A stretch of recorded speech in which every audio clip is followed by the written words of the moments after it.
High বন্ধুরা, আজ নিয়ে এসেছি অসাধারণ একটি রেসিপি যা একবার খেলে সারা জীবন মুখে লেগে থাকবে। আমি এতদিন যতগুলো রেসিপি বানিয়েছি সব থেকে সেরা রেসিপি আমার কাছে কুমড়ো পাতায় চিংড়ি পাতুরি।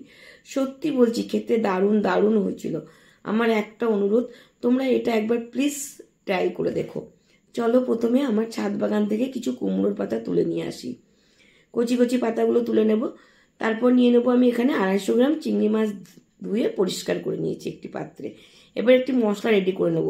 3 চামচ কালো সর্ষে, তোমরা চাইলে সাদা সর্ষেও নিতে পারো, আর 2 চামচ পোস্ত আগে গুঁড়ো করে নেব। তারপর কিছুটা নারকেল কুচি, 2 চামচ টক দই, কাঁচা লঙ্কা, চিনি, খুব সামান্য অল্প জল এবং নুন দিয়ে একটা স্মুথ পেস্ট করে নেব।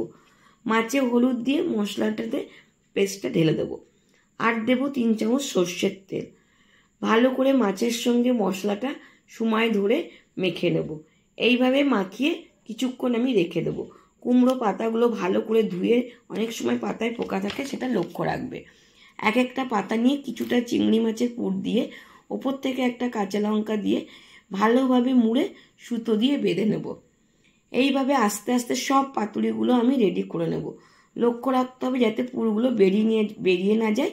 এইভাবে তোমরা এখানে চাইলে টুথপিক দিয়ে এটা গাঁথতে পারো, তাহলে আমার মনে হয় ভালো হয়।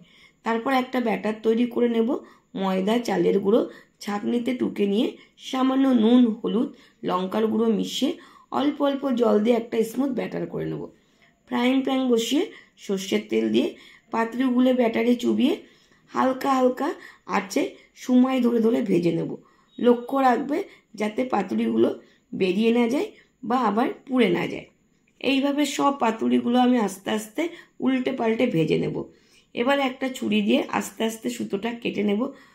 সুতোটা কাটতে আমার একটু অসুবিধা হয়েছিল, টুথপিক নিলে ভালো হতো। গরম ভাতের সাথে এটা খেতে দারুণ লেগেছিল। আর কুমড়ো পাতাগুলো কি বলবো, জাস্ট অসাধারণ। মনে হয় এরকম আরও 2-1টা পাতুরি খাই। সত্যি বলছি বন্ধুরা, এভাবে একবার বানিয়ে দেখো, ভালো লাগবে।